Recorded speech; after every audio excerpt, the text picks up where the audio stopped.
What is up, Offensive Points community? My possums, I want to welcome you to the 2025 Royal Rankings Rumble here at Offensive Points. We are brought to you by the IDP Plus Network. And just a couple of housekeeping things. RIP Jim Irsay. Lost him today. And Josh Billy, what's up? Do you think he got to vote on the tush push before he died? Or was he like, did he like send a different guy? Like a Probably sent a different guy. Proxy. I mean, if he was dying, I didn't know he was. Did we know that he? I'm sorry, No, I don't follow. We did not. It was kind of I a surprise. don't know how he passed away. I didn't know if he died suddenly or if it was a sick day. But no, very sad. I don't know. Sad news. Let's sit here and speculate for 5 minutes on how he died. Overdose for sure. Or Jonathan Taylor killed him. Jesus. Tush push vote. Tush push vote killed him. Clearly, He was the losing vote. All right, we got to off him. The NFL brought to you by the Mafia. What a minute and a half of this podcast has already been. Welcome. If this is your first time, this is pretty normal. Fair enough.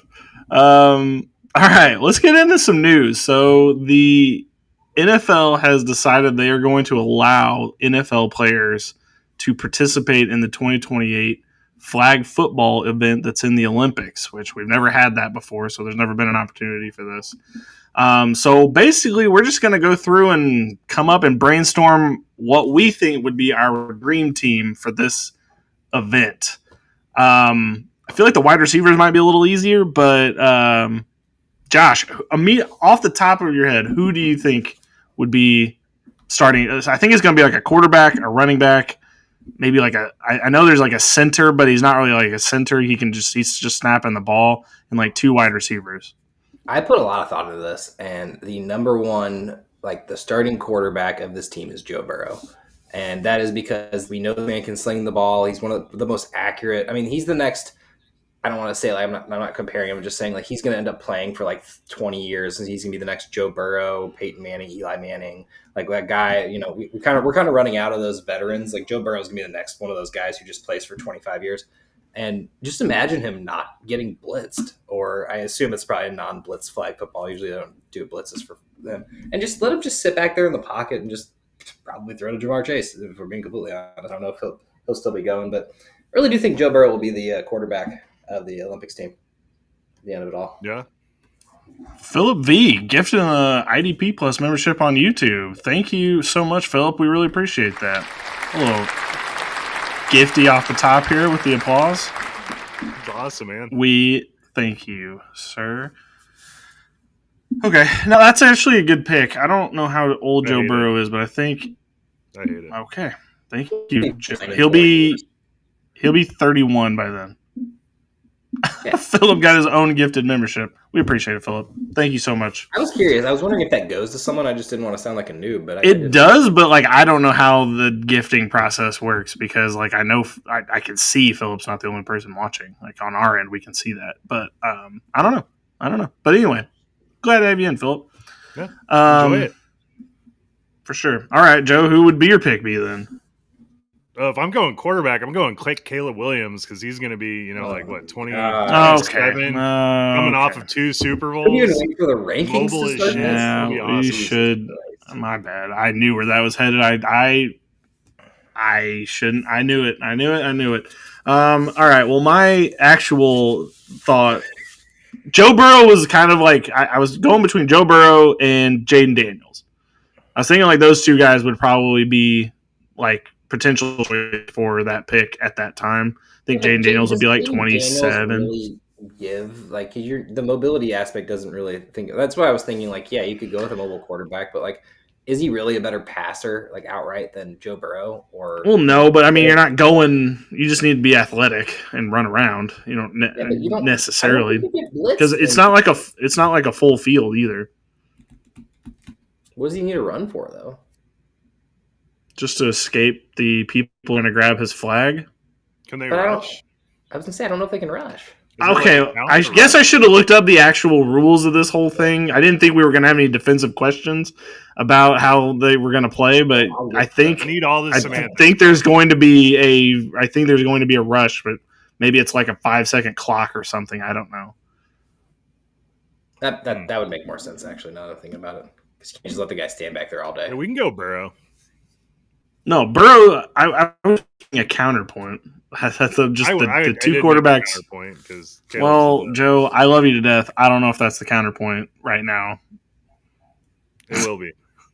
Okay, maybe it's 2028 here. I can't wait for next year when we can do the whole was Caleb a bad draft pick for the Chicago Bears and should it have been Jaden Daniels? Can't wait for that conversation. I feel like it already happened. Have it tonight. I'm gonna hate that for Joe. All right, I'll take the running back because I think there's only one choice here. I think it's Jahmyr Gibbs. It is Jahmyr Gibbs. By that age, he'll be like 25, 26. And yeah, he's going to be the guy there. It's exactly who I wrote down. So I got Jaden Blue as the running back. Jaden Blue. Yep. But it's fine. We're just gonna let that walk, and I got reamed for Caleb. I don't even know why we're just going to guys that there's no XFL players in this, Josh. Like, Jaden Blue is on the Cowboys. Well, by 2028, be able to hold on to a football. Battlehawk. 2028. Battlehawk 2028. He'll be a Battlehawk by 2028. Right. So. At wide receiver, there is one answer, and it is Drake London as the number one because he is 6'5" and has a colossal catch radius, and whatever guy from the Philippines is guarding him is not going to be able to stop it. So, Drake London. No, it's going to be Jamar and Jessen. That's the two. Why wouldn't you just want a colossal target out there? I think it'll be because I want the two best wide receivers in the league. Hold your hand straight why up. would they go with Devontae Smith and AJ Brown if we're talking about the two best wide receivers in the league? Because they're not the two best wide receivers in the league. We'll get into that. Factually, not the best wide receivers in the league. AJ Brown, arguably. Can we get Malik in there though? Like that would be sick. Well, so this fifth spot's interesting because you can either go a third wide receiver, but I was thinking because you have to have somebody snap the ball, Brock Bowers, right? Like that would be an interesting person to put at the fifth spot, knowing that somebody's got to snap the ball. Darnell Washington. I don't think they can block, so I don't think you're going to 300-pound tight end right there. There's no way it's going to be all NFL players, though, right? Like they're going to end up like the whole flag football league is like pissed off that they would even think about doing this. I'm sure they're just rolling over right now and being just pissed off.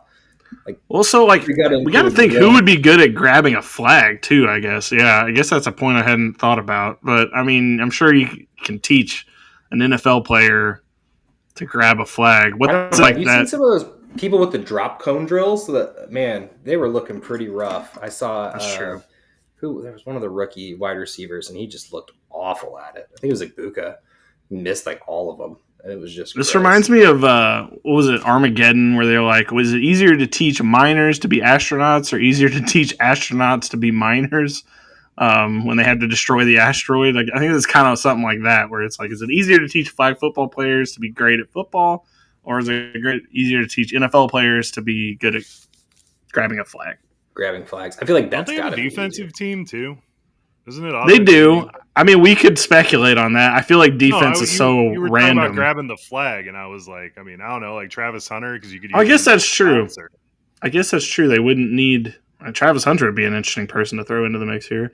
Yeah, I guess that's true, unless there's an interception thrown. But do you think they'll actually have linebackers in there, or do you think it'll all just be cornerbacks or safeties? Because that's all I would run. I'm not going to lie. I'd maybe like a Kyle Hamilton in there too, just because I know he could cover the whole field. Yeah, I mean, with the way Sauce grabs people, he'd be the perfect flag guy. You know, it's true. It's true. Pull your jersey, you can pull a flag. I don't know. That is true. I hadn't thought about that.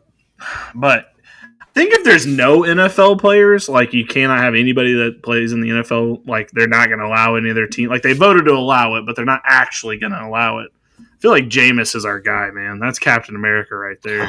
That'd be sick. If it's guys that won't be guys that actually won't be in the NFL, like that would be 100%. Well, you got to think about like I think we should send Antonio Brown just for the the shit of it. I don't know if you've ever watched any of the like professional flag football people, but they're tiny.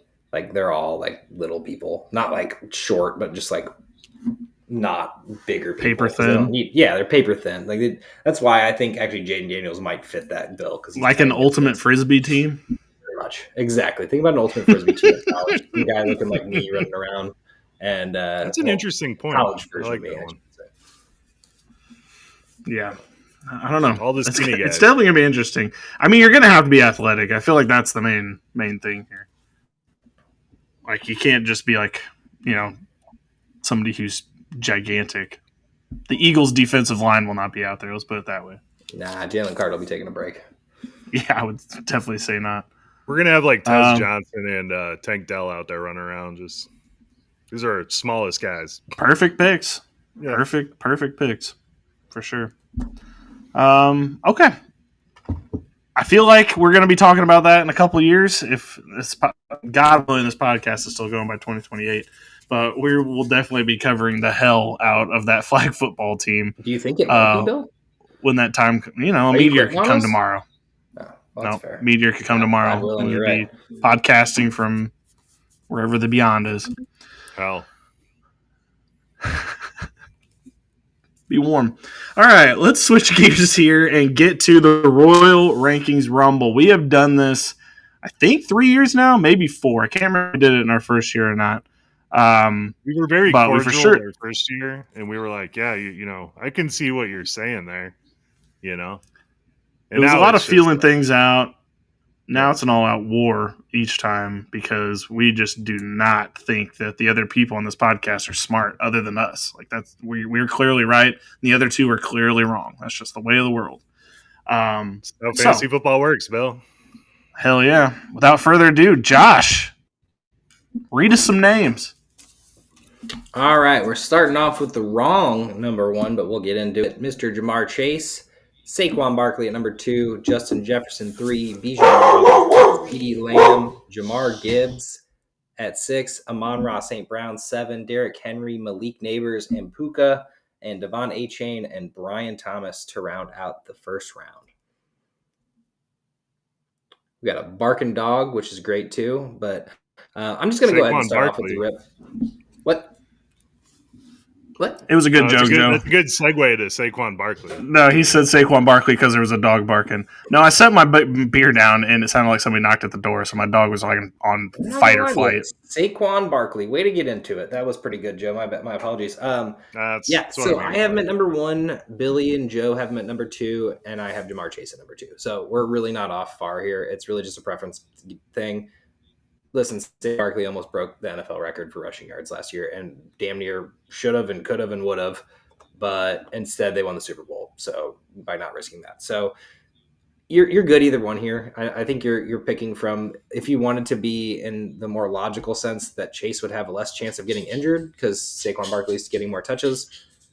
I guess logically that could matter, but at the end of the day, anyone can get injured at any time. So this is a preference thing. And then I think our top 6 is pretty much everyone's top 6, just, in different orders. Justin Jefferson, Bijan, CeeDee Lamb, Gibbs. I mean, we all have them off by 1 or 2. I'd say Joe has CeeDee Lamb at number 3, and that's the biggest variance out of all those. Joe, any reason CeeDee over JJ or Bijan?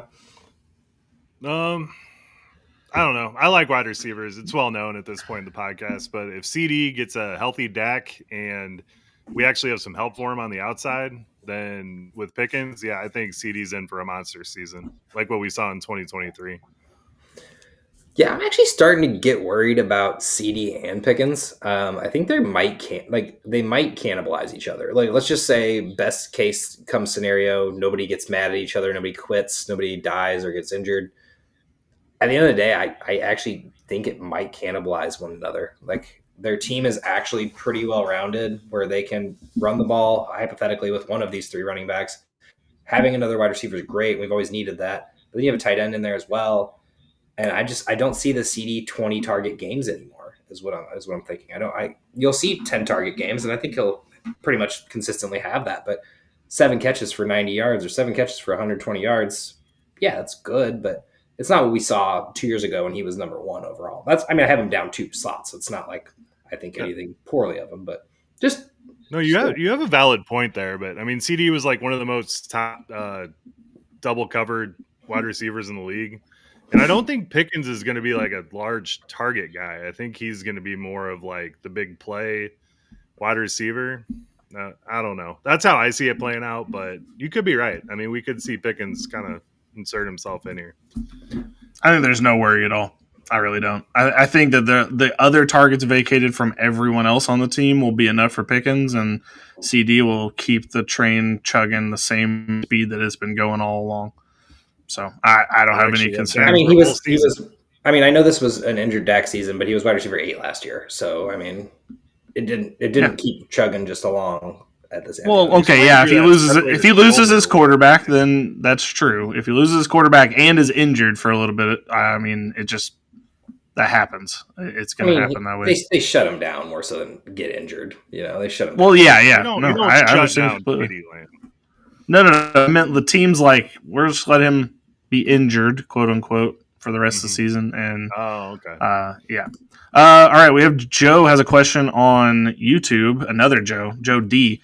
Legit question. Just started doing some IDP drafts. When do you guys think defense should be taken normally? Well, I'll preface all of our answers by saying the scoring system's obviously going to matter a lot.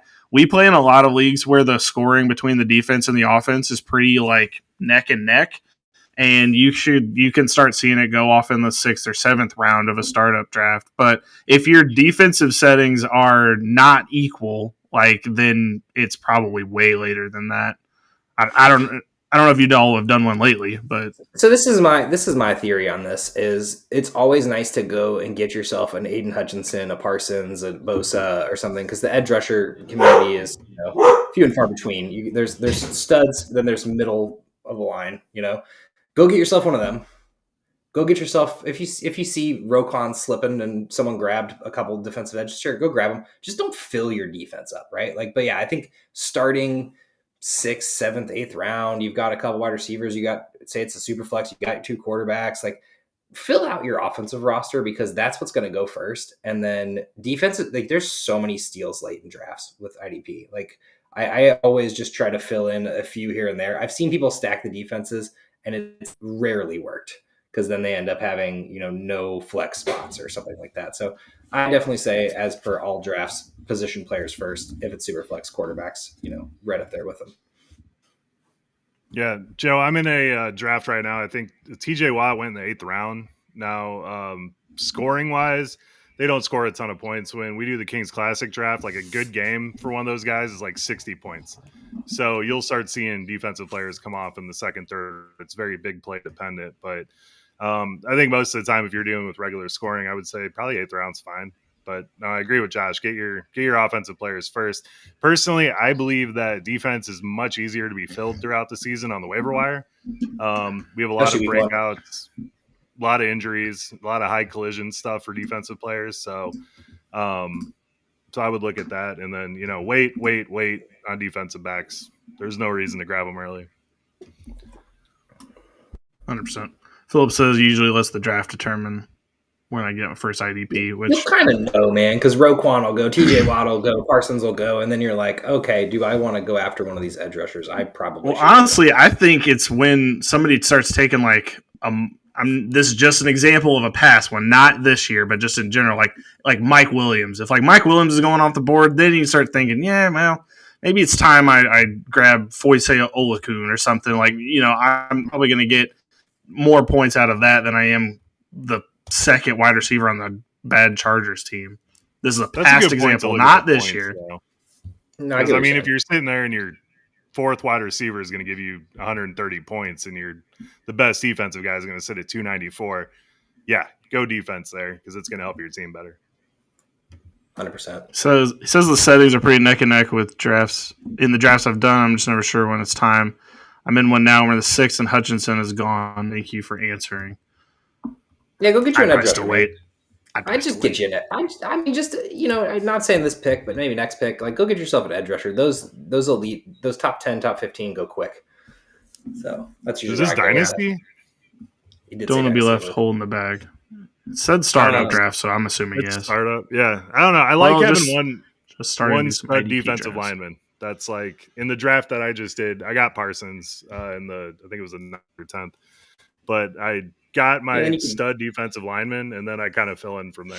Yeah, you can But fill you in always from want to get a top Hassan 12 Reddick, some lineman. hopeful veterans and some young guys, Quiddy Pay, maybe something like that, where they have a chance. They've been in the league for a couple years, but nobody knows their name yet because they haven't really fully broke out. Carl Loftus is a good target too. Nobody's really on him. All right, back to the rankings. Hey, wait, Yep. hold up. Is Hutchinson going to be healthy to start this season? We don't know that 100%, but I would bet he is.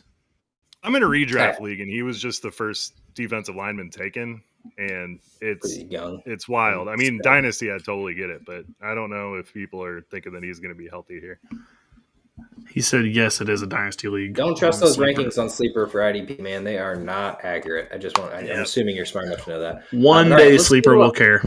Let's go back to this rankings because there's a couple in the first round that I'm way off on. You guys are pretty even all around, and we can touch on someone else if need be. But I had Puka at 9, and you have him at 11-14, which isn't way off. And then I had Achane at 18, and y'all have him at 9 and 8.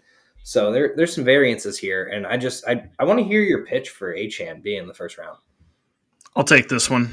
When Tua is playing, Achane was like RB1 each of those weeks, and when Tua went down, he obviously fell back to the middle of the pack a little bit. But while Tua is on the field, and we're just going to have to assume that Tua is healthy, he's going to be one. He's going to be one of, if not one of the best running backs in the league. Like each week, every week, he's going to be scoring a ton of points. You can see when Tua was healthy, what he was doing out there. You're going to get clear value from that. 87 targets, Josh. I see, and I understand that, but with the bringing in Madison, the keeping of Jalen, well, they drafted Jalen Wright last year. Bringing in Madison. Can I finish my sentence, or do you want to continue? I can't believe that was the first name you used. I hate Alexander Madison. That's what they did. Yeah, what would Madison? Okay. All right. Okay. Anyway, so there's 3 guys that I just named. You can be mad about Madison. I don't like him either, but people in the NFL circles keep playing him, and he keeps getting targets and touches and everything in between. This is going to be a running back by committee. Yes, Achane's going to be the number 1. I don't know if it's going to be Jalen Wright who gets the number 2. I don't know if it's going to be Madison. I don't know if Olive Gordon ends up taking up some spots, but all 4 of these guys are going to see the field this year, and nothing against Achane's size, because honestly, anyone size-wise, it doesn't really matter for injury. Anyone can get injured. I've already said that. But to me, Achane is like he finished at his absolute ceiling last year, and this team is a dumpster fire that loves to do a running back by committee. I just don't see this RB5 status staying. The targets, the catches were great. You bring in Madison, who is for some reason a pass-catching running back. Ollie Gordon can catch passes. I don't know about Jalen Wright personally. I don't know enough about him. We didn't see much from him last year. I just feel like this is gonna be the same concept with Tennessee, where they said we gave way too much to Achane. We need to level him out a bit. We brought in all these other running backs. They're gonna get touches. Like I'm not saying that they're gonna take over the backfield by any means, but there's gonna be a 2 on the field, and Achane can't run for 80 yards every play, as we noticed last year. Okay, I don't hate what you're saying here, because there is some concern. I mean, Miami tore their lineup, and in the goal line, inside the 20, Devon Achane averaged 1.1 yards per carry. That's where I think Ollie Gordon's going to come in and really make a dent on this team, is at the goal line. So I've been fairly high on Ollie Gordon going through here. But Devon Achane, the 87 catches, man, and the speed, and Billy's right with him being the RB1 when Tua's in there. I like Devon Achane a lot. Now, I don't think he's going to get those little rushing touchdowns, but he had 14 targets inside the 20 and scored on like 6 of those. So we all have Kyron, well, except for me, we all have Kyron at 15-16 and above or below Devon Achane, and I'm taking Kyron all day. A person who's clearly the number 1 overall, and they're going to continue. See, he is one that I'm concerned is going to be in more of a committee-esque this year. I'm thinking they're going to be last year. Who's going to take over? Achane, we didn't see it either. They had just as many backs in that backfield last year for Miami. They didn't do any of it. We thought Jalen Wright was going to have a thing. Nothing. We thought Mostert was going to be stealing some stuff. Nothing. It was all Achane getting all these points, and I'm not going to doubt it this year because I literally saw it with my own eyes. Call it a I hunch. can't. Y'all have Achane above everyone in this world, I believe, at 9 and 8. So just. I mean, you got him over what? Kyron, Josh Jacobs, Taylor, Genty, McCaffrey. Yeah, that's a lot of the Jacobs, guys that were worse than Taylor, him. Genty can all be better than. Okay. Clearly not watching this. Josh, I don't know how you watch the game. Like, what happened last year, and then be like, not gonna do that again. Didn't work. Stupid. No, first round is a little rich. Once again, we're off by like 10 picks, and we're talking about a different round at this point. Achane is the perfect guy if you have the 11, 12 pick and you're going to get the double back-to-back guys. He's a perfect guy to grab in that spot. Like, seriously, I think perfect he's a second round pick. He's not a first round pick. He can be your second pick. That's fine. Yeah, he could be 14. That's fine. That'd be a steal. I just want to put it out there. Y'all have him high. No, you might have convinced me to knock him a spotter down too, but I still like Achane a lot this year. Now, your Puka question, I like Puka a lot. I'm just going to go out and say that Davante Adams is worlds and heads and heels above of what Cooper Kupp is, and Stafford's going to pick on that real quick. Davante's on the back half of his career, or the end of his career. Like, he's got 2 years left tops. This is nothing more than someone who's going to draw attention away from Puka, which is amazing for him. I think he's going to have leaps and bounds, and we're not even that far off on Puka in reality.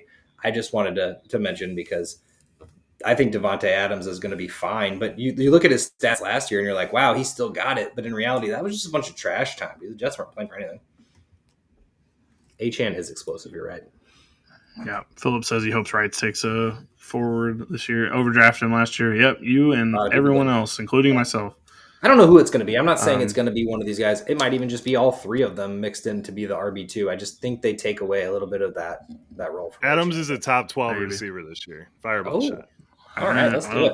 I was about to say, I'll get my handy pen out and we'll write that one down. I think touchdown-wise, Joe, I think you're going to be right. I think he's going to be like top half of the league, maybe even like top 5 in touchdowns.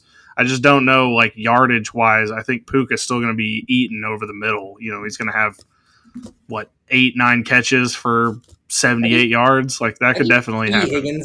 T. Higgins is what he did last year is basically what Davante's going to do. 10 touchdowns, 900 yards, 70 catches. It's a good year. You know, nothing to scoff at. We'll get to him anyway. Top 12 wide receiver or top 12 player, Joe? Wide receiver. He said wide. And if you're sitting here, I was just making sure. I mean, Matthew Stafford watched Davante Adams just fuck his whole team up for 8 years straight. So I think he's going to be like, hell yeah, I'm throwing it to Davante all day. I think it'll be a good combo. I think it just opens the door up for Puka, who's got more speed. But looking into the second round, because this gets a little bit heftier here.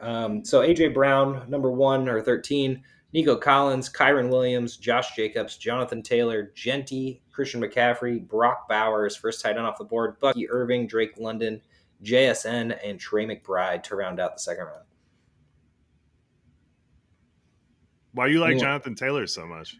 Yeah, so this is one of those things that everybody just hates Jonathan Taylor now because it's more of a what have you done for me recently, but the man was a running back 1 last year and he still is. And I think this is, I don't even want to say floor, missed 3 games and still end up with 1,400 yards on the exact same shitty team. Like, if anything, this team got better. They got a little shittier. Shittier. Why? Because they got Daniel Jones? No, because they got rid of Fries and Kelly in the middle of that line and didn't add anything to it. And then you got Indiana Jones and Anthony Richardson, who, whatever. I just feel like Jonathan Taylor, yes, I guess the injury concerns, as everyone would probably say for Jonathan Taylor, missing a few games each year. Yeah, man, that's what happens when you're a lead bell cow back like this and that you're the only running back in the backfield. There's no one that scares me behind him. Maybe DJ Giddens gets some passing work. Khalil Herbert, we saw what happened in Cincinnati, nothing really there. The man does nothing but rumble for a bunch of yards, even when on a shitty team. I feel like this offense is exactly the same, minus a couple guards here. But yeah, I don't think it stops him. I think it's just 25 carries for no reason. Maybe the offense actually works at some point too, whether it's Richardson or Daniel Jones. I don't know, but even just projecting that this team does pretty much exactly what they did last year, I'm putting Taylor in for 1,600 yards. 1,600. Okay. Yeah. I mean, he stayed healthy. Fair He's got enough. 1,600. I do like Taylor a lot. I don't I feel know. like everyone hates Taylor These guys because at the top. There's just a lot of risk with all these guys. I mean, we're sitting here. I mean, we're comfortable with Kyron and Josh Jacobs, and then we got Jonathan Taylor, Ashton Genty, McCaffrey, Bucky Irving here in the second round. And it's like, once you get, I mean, McCaffrey's Achilles, we got Genty on a new team. He'll be fine. I'm not worried about it. Does Bucky's role stay the same with the new offensive coordinator, or they try to get White in there a little bit more? I don't think it's White. Yeah, probably not. But I'm sitting there and like, if they wanted to not have it be Bucky's backfield, they would have drafted someone. And Bucky's backfield, great team name. Someone take that from me right now. they got Sean Tucker, man. Yeah, okay. I actually saw someone go off about how Sean Tucker is going to be the biggest steal in drafts, and everyone needs to pick him up right now. And I was like, he should be rostered, but do not like act like he's going to be a steal in a redraft league. No, yeah, I feel like we're pretty on par. The only thing we have different is Billy has Genty at 13. I have him 17, Joe at 21. I don't think there's really anything to argue about. It's just where do you place the best rookie running back? And honestly, Billy's probably absolutely right. He's going to go end of first, early second, probably into the first in reality because everyone's just going to be so hyped up about him. Which I got a couple hype up candidates in this rankings list, and we just know it's going to happen. The Barry I just know, like, strategy wise, like, because I love drafting at the back end of the drafts, like when you get the back-to-back picks. I just know Genty, a chain, those are going to be my guys at the back end where I get the double picks. If you can get Genty and a chain as your starting two running backs, I would love that for anyone. I mean, that'd be fun. Yeah. And those are the guys. So that's why I put them at 13. Because I'm just like, if I got if I had 12 and then I have 13, heck yeah, I would take that in a heartbeat. I don't hate that at all. The one interesting one is Christian McCaffrey. I have him at 11 because I just can't quit Christian McCaffrey for some reason, but I totally understand the injury concern baked in because Achilles injuries are a very scary thing. Now, everything out of camp says that he's 100% healthy. Do with that what you will. Heard that story before. The one thing is Shanahan, when he deploys his running backs, the starting guy gets 80% of the carries every game. It's absolutely insane. It was McCaffrey. Actually, when McCaffrey, the two games he played, he had the two highest snap counts of any running back all season. But when it was Mason's backfield, he got all the carries. When it was Grendo, he got all the carries. When it was Patrick Taylor, he got all the carries. So I think as long as Christian McCaffrey is healthy, he should be not making it as deep as he is in drafts right now. Because we're seeing him go right at that 2-3 turn. I think he needs to be closer to the first round. This is the same concept as Saquon being ranked in like the 12th overall last year or 10th or wherever he was ranked last year to start all drafts. He didn't get drafted there, and Christian McCaffrey won't get drafted where we have him even. We have him at 19. And it obviously, me and Billy, I assume, are worried about the injury. I mean, when he plays, we know he goes for 20 points. Like that's just. I ranked him where I'd be comfortable drafting him. That's literally what I did. Get it. And I don't think there's any wrong answer to where to rank Christian McCaffrey in the offseason, not having any clue what's going on, which I don't know if we'll even have more clarity whenever the season starts because we didn't last year. But everyone's burnt and jaded from him. He's going to end up going 8th, 9th, 7th. Probably once we start getting rumors, we see him run in camp. I mean, there's no doubt in my mind if he's fully healthy that he's going higher than this. And honestly, it might end up being the steal of drafts. Like if you can get Christian McCaffrey after the top 3-4 wide receivers are gone and top couple running backs are gone, absolutely. Like I feel comfortable drafting him right around the Amon-Ra-esque Derrick Henry conversation, 7 and 8. Like if we know he's fully healthy, and that's the problem. It's the biggest if that you'll get. It's concerning. I just feel like if he's going to go at like the middle of the second round, I will have him on 100% of teams. There will be no teams. Yeah. If I can get him in the second round, I'm going to get him. Like for me, it's the third. I'll take him in the third. One other guy I did want to talk about. We're not super far off, but I just wanted to bring him up because we do have some variance here. JSN, we had Joe 28, me 25, and Billy 21. Billy, any reason you're a little higher than us, and Joe, any reason you're lower? I feel like I'm the middle ground here. So, only reason I'm high is because I don't believe Cooper Kupp is much of a threat as we saw with Puka last year. I just think that this offense is going to run through him. Do I believe in Sam Darnold? Not at all. However, he still let Justin Jefferson eat. He made Jalen Naylor relevant at times. Jordan Addison was doing fine. So I still think if he's got a coach that's worth his stones, he can still get the ball out there. And I just feel like with JSN, like I don't think he's going to have a top 10 season. Obviously, where I ranked him is in the 20s, but I do think that given the volume that he should be getting, and thinking that they're not going to be as super heavy on the run this year, paying Darnold, I just feel like I would bet that he's going to end up somewhere in that range. I don't know if I would draft him there. I'm going to be completely honest. Like I just said that about McCaffrey, I'd be comfortable drafting him there, but I don't know. Like I just feel like he's going to end up about there. That's fair. Honestly, we're higher consensus wise. All three of us are higher than what I've seen out there in the 30s and stuff, which is great for Sheba if that works out for us. But I will say, or it works out for me, I should say. But no, Jessen, I do like. There's this hope, right? Because like what he did last year was amazing with Metcalf on the field, with Lockett on the field, with Geno, who already had rapport with both of those guys, and really kind of didn't look at him his first year. So seeing what he did last year with 100 catches, it was looking like a pro all-stellar. This might be a steal of the draft as well. I know it's way too early. We have no clue what this is going to be. And also, we really haven't seen him be the number one yet. So, like, there's a lot of question marks with it, but I feel like it's a sky reward type situation. And I feel like even, like, floor JSN, you're getting 10 catches for, like, old-style Cooper Kupp. Like, not the Triple Crown season Cooper Kupp, but, like, the 1,000-yard, 100 catches Cooper Kupp.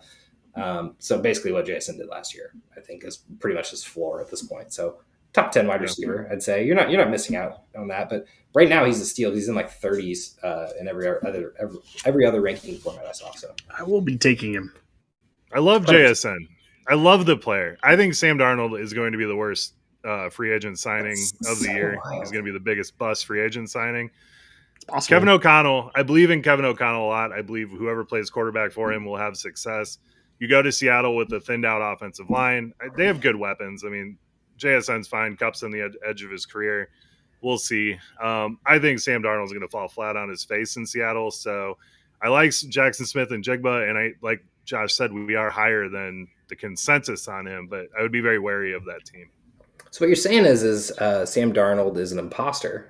I believe in the past I always referred to him as a trash can. So no one ever disagreed with him being bad. That is not true. Y'all had like a high horse about him, and it was not just because of Justin. About Sam Darnold? No. The team. I made a meme that we because of Kevin O'Connell times that Sam Darnold with a trash can for a head.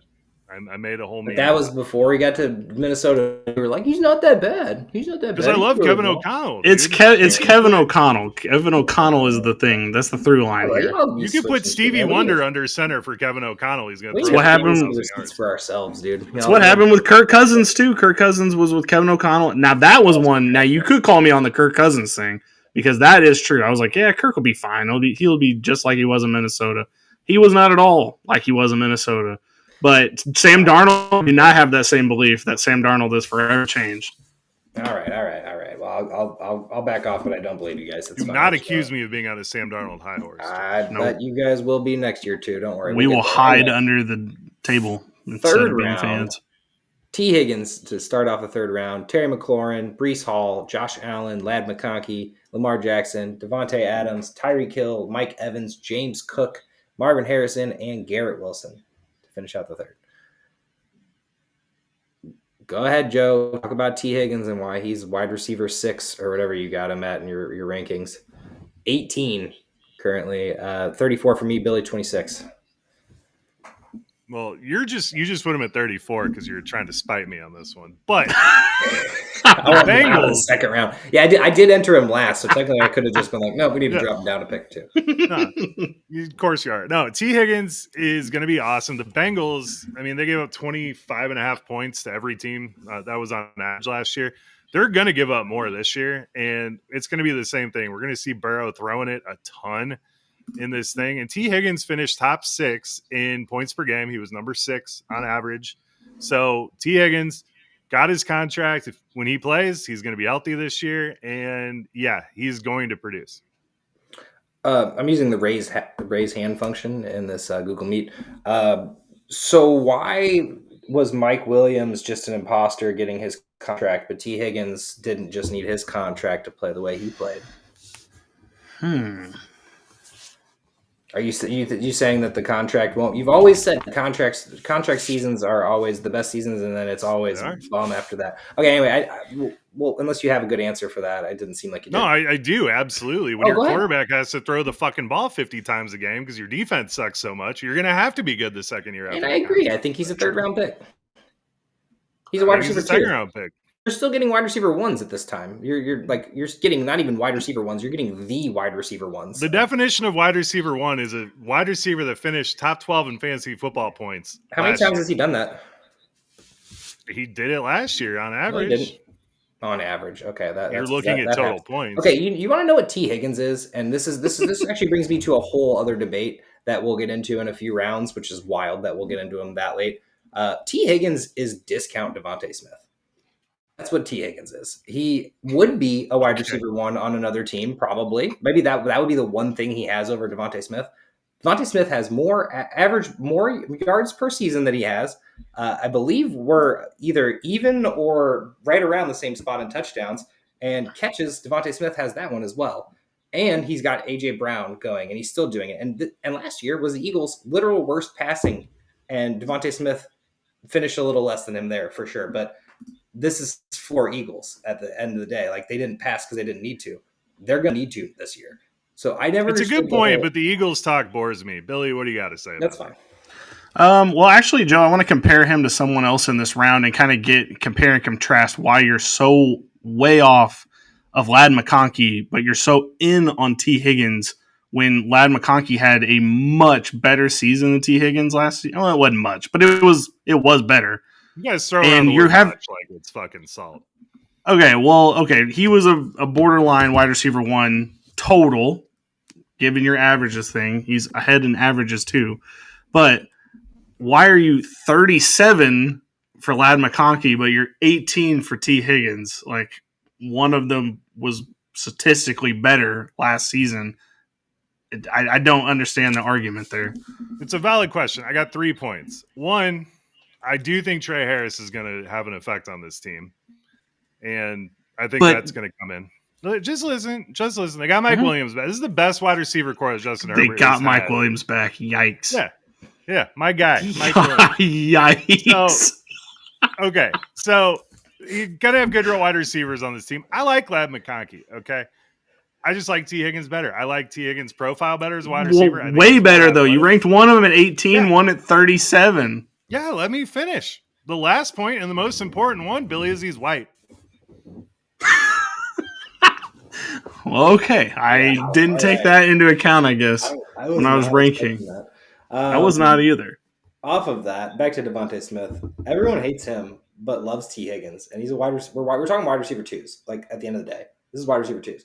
And what happens when Joe Burrow doesn't have a chance to throw to T. Higgins as much? And what happens when it's just Jamar Chase? And then what happens when Yoshi Voss comes in and steals the touchdown? What happens if Jermaine Burton is anything worth a damn? Like, I think this T. Higgins signing was the worst thing that could have happened for Cincinnati, and I don't think it works out either. I think it becomes very apparent, whether it's this year or next year, that was a mistake.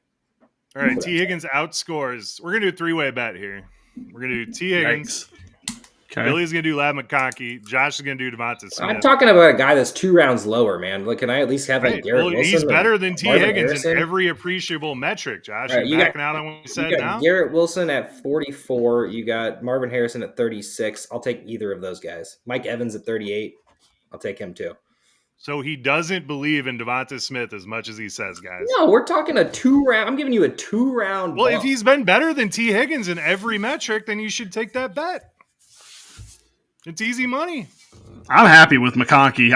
I know he's going to outscore T. Higgins. I have no worry in my mind about that. All right, Josh, pick a wide receiver if you don't want Devontae Smith. Terry McLaurin. You got him with the wide receiver ones. Let me pick a wide receiver one. Okay. Cool. All right, Terry McLaurin it is. T. Higgins is done. We already talked about Devontae Smith. Joe has him, or Devontae Adams, that is, at 27. I have him at 37, 33. That's just because I think he's old. Joe, you've already made your point, but if you really wanted to rehash Devontae Adams, we can. No. Okay. He's going to be awesome. Draft now off to Billy. We're putting Billy in the hot seat, and it's not even that far off because Joe's the one who has him the furthest off. James Cook's at 43 for Joe, 33 for me, and 28 for Bill. Bill, why do you love James Cook?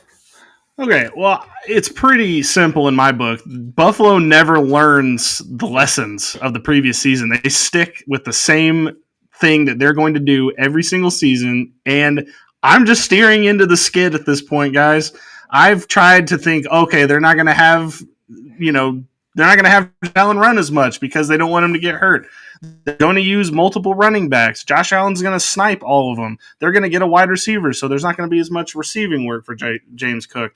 They never do it. So, and then James Cook ends up being like a top 5 receiver or running back, and I end up looking like an idiot because I was down on Buffalo because I didn't think they were going to be that good. So this year, I'm steering into the skid. James Cook, you're welcome to my teams. You're going to be on every one of my teams. Yeah, no, I do actually relatively agree with you here. I'll let Joe give the counterpoint here shortly, but my logic is here for James Cook and for whoever the lead back is in Buffalo. That's all they use other than Josh Allen. The backup is literally treated truly like a backup. In 4 years, we have the exact same situation over and over again.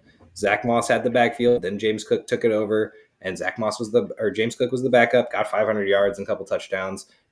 Actually looked good doing it, and they just didn't give him the ball until he then took over and they traded Zach Moss. And then they drafted Ray Davis. We're like, oh, okay, cool. Maybe there will be a split backfield. It never is. It's always the number one guy. Now, I'm not saying don't draft Ray Davis because I think there's value in having handcuffs in general, especially in deeper leagues. But at the moment, James Cook is RB1. And yes, will he get 16 touchdowns again? Probably not. But at the end of the day, we're looking in the second. We're in the third round at the moment, and 30-ish is what I have him at.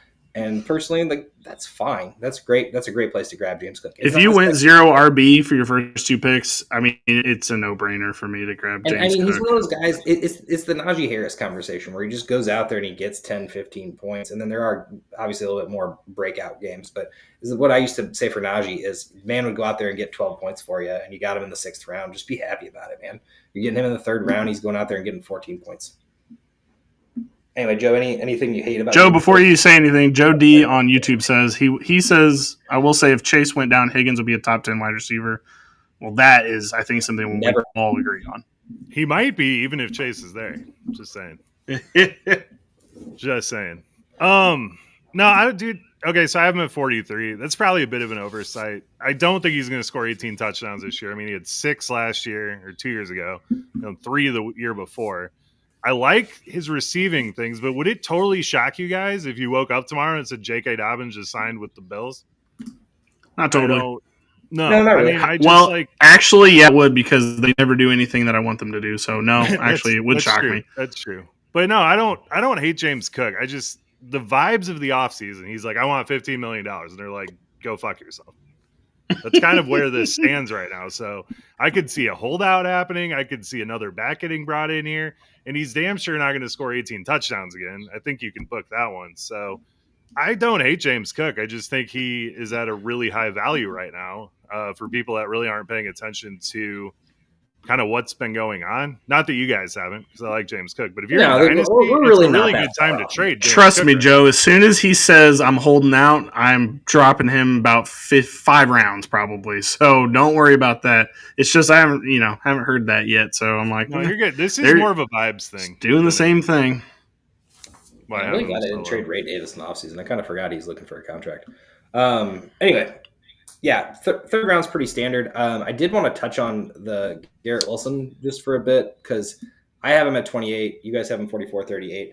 Why? And it's not even you guys. It's everyone. Why does everyone hate Garrett Wilson? And it's not. You can say it's Justin Fields all you want. That's fine. Justin Fields. That's what it is. Can be your reason. But there's got to be another reason that other people hate Garrett Wilson because he dropped literally 2 rounds. And I'm sorry, but Fields can prop up a guy like Garrett Wilson, in my opinion. I just like how last year you were so against him, and now you're obviously the rankings are far different because he was going like 12 last year. I have him in the 3rd round. I don't believe that he needs. I told you last year he's not a wide receiver 1, which he ended up being a wide receiver 1 somehow. I was just giving you shit because last year you were so anti Garrett Wilson, but no, he has never. He's not top 12 though. He's not top 12, and that was Josh's argument. Was he's not top 12, which is where I'm pretty sure I ranked him there. Everybody had him in the it's because with a quarterback, I believe in him, but if they're just not going to get him a quarterback that's going to get him 10, I'm not going to rank him there. Like, that's just the way it is. Justin Fields is fine. Well, we hoped George Pickens was going to be a wide receiver 1 last year, and he wasn't. And it's like, I until I see it, I can't believe Pickens an average of like 8 targets a game, though. I mean, it was like, it's valuable. He wasn't like Garrett Wilson. I think is better than Pickens, so I guess in that respect, I think this is a steal of the draft. If he really truly is going, and it's not just you guys, he's 40 something in other drafts as well. It's just, to me, like, this is a steal. Like, you're getting a wide receiver 2 in the 3rd round. And I say a wide receiver 2 as in a finishing, not like, he's a wide receiver 1 on the team. And if there's going to be anyone that Fields is chucking that ball to, it's Garrett Wilson. So he did have DJ Moore as a top 6 wide receiver, but everybody hates Justin Fields, which is hilarious to me. But all right, let's get to the 4th round. I like Chase him. Brown. I just don't like the fantasy. I like the fact that he has a relationship with Wilson. I do like. Maybe I'm too low on him. That's true. No, I'm also thinking it's that vibes, too. Dude. It's vibes. A good point. I did mean to bring that up as well, but they literally played together in college. So anyway, 4th round, Chase Brown to start off, George Kittle, Joe Burrow, Chuba Hubbard, Joe Mixon, Alvin Kamara, Jaden Daniels, Jalen Hurts, DJ Moore, Rashee Rice, Ken Walker, and Zay Flowers.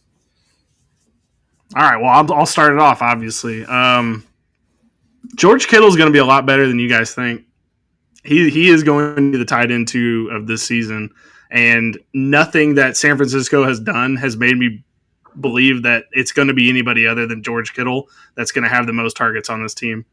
First things first, I just want to say I made this exact same argument the last 2 years, and both y'all are down on George Kittle. The only reason I have they had receiving options last year. They decided to get rid of Debo. That was a target sucker. And then Ayuk, God only knows if he's going to be on this team for much longer. That was another target sucker. They're going to get rid of both of them. So then it's Ricky Parasol, no. Christian McCaffrey with maybe half of a leg, no. And then it's Juwan Jennings or whoever, and no. So it's George Kittle season. He's the number 1. You're too low on literally all the people you just listed. Marcus Robinson, dude. Number 2. Marcus Robinson, sure. We have George Kittle both listed as our tight end 3. I just don't. I think the tier drop from Trey McBride to Brock Bowers is like everyone ranks tight end quarterbacks differently. Like you have your tight ends higher. Joe has his tight end quarterbacks higher. I'm kind of in the middle of both of those. Like I have him in the 3rd round. I'm 36. You have him at 23. Joe's in 54. Now, yeah, I have him as tight end 2. I am his tight end 2 over Trey McBride. Yes. Oh, that's silly. Yeah. Number 1 target on San Francisco. I think y'all are underrating the heck out of him right now. I mean, I'm not. This is exactly where he should be drafted in the 3rd round. But I'm just trying to drive down tight end prices because there's like 6 good ones this year. I ranking him at 3, then everyone's going to draft him way too early for me. Kittle's going to be that one where everyone reaches on him because you're going to see 2nd round Brock Bowers goes, maybe even 1st round if it's tight end premium or something. And then you're going to see that Trey McBride pick, and then someone's going to jump on Kittle right then. And I think that and while I think George Kittle's going to have a great year, and I think George Kittle's had great years every year, but Billy just now got on the train, and all of a sudden he thinks I'm not there. I think it's just too early to pick the 3rd tight end off the board. Okay, it's not that I wasn't on the train, just to make sure everybody knows. I was not on the train. I was not on as high of a train as I am now. Like, I was like, okay, he's like tight end 5, tight end 6. Like, that's fine. Like, he's still a good, usable tight end. Now I'm on the, like, he's going to have the most targets on this freaking team and score a bunch of points this season. So he should be boosted way the heck up, in my opinion. You guys are so lucky I don't have free time because I do remember what you say, but I don't have the audio clips, and I'd love to pull up some of these. Like, George Kittle's not that good, blah, blah, blah. He's not a top 5 tight end. I feel like anytime we say, like, okay, he's like 3 spots lower to me, you hear, I hate him. I hate him. He sucks. He sucks at football. We're not saying that. Joe says it about Mike Williams. What are you talking about? Okay, well, that's factual. Well, okay, now all of a sudden, Joe's on the Mike Williams train because that's going to suck all of Lad McConkey's targets. He's finally going in the 15th round where he belongs, dude. The rest of the trash. All right. Let's get to the actual topic at hand in this 4th round. Chase Brown, 33-34 for you guys, 44 for me. We've beat this to death. I don't think there's any reason to get into it, but I do have him lower than you guys significantly because I believe that either Taj or Zach Moss or a undefined running back 2 is going to work into this workload. I think last year was Not a fluke, because Chase Brown is a good running back. We all know that. I actually love him and his brother. Outscored Jonathan Taylor with way less rushes. Yes, because he was the only one left to working legs on the team, not because he's the best running back in the league by any means. I think it's just it was an opportunity last year. I think everyone is going to overbuy Chase Brown. I'd say that's my hot take, and we'll get into those later in the year. But the Chase Brown train is rolling way too hot for me for the amount of running for 4 yards per carry, 4.3 yards per carry, and just the amount of attempts he had is not those numbers. Well, yards per carry might look the same, but those attempts are going to go way down this year. Maybe he makes it back up in the passing game, but I'm a little worried about the Chase Brown high stock. And then once again, this isn't just you. This is everyone. You guys are spot on with the rest of the people. That's just one of my guys where I'm planting a flag. And I'm not planting a flag saying he sucks. I don't think he sucks. I just think he's overdrafted. See, we will not bring that up in next year and say, like, Josh said he sucks. We're not going to bring that up. You guys absolutely wouldn't have. That's exactly what we say when people hate people. All right, Joe, well, tell me why you love Rashee Rice and why he's in our 4th round. Well, I love Chase Brown, but I also love Rashee Rice, who I have ahead of him in my rankings. Rashee Rice, ever since his breakout 2 years ago until he got injured this year, he averaged 10 targets a game, pretty much unstoppable. I get the suspension thing, but I went into this offseason thinking that Rashee Rice tore his ACL. I don't know why that is, but that seemed to be what I thought happened. He tore his LCL. The Berenstein Bears or Bearstein Bears? Mm-hmm. Anyway, tore his LCL. That's a much easier injury to bounce back from. And so I think you got an aging Travis Kelce. You got Xavier Worthy, who really does his best work as like an intermediate guy. We know Patrick Mahomes likes that short, quick pass that Rashee Rice has been playing. We saw it all year. He catches it 6 yards deep and falls forward for another 4 and gets the first down, or at least puts them in second and 1. So I love Rashee Rice. I think I don't know. I absolutely love him. I would take him at 32 in the 3rd round. Probably late second, honestly. I'm getting that high on him. I will definitely not be doing that. And so I will say the funniest thing about this is it's the what have you done for me lately type situation where Rashee Rice is actually ranked in like 60s and most people's rankings are maybe 50s.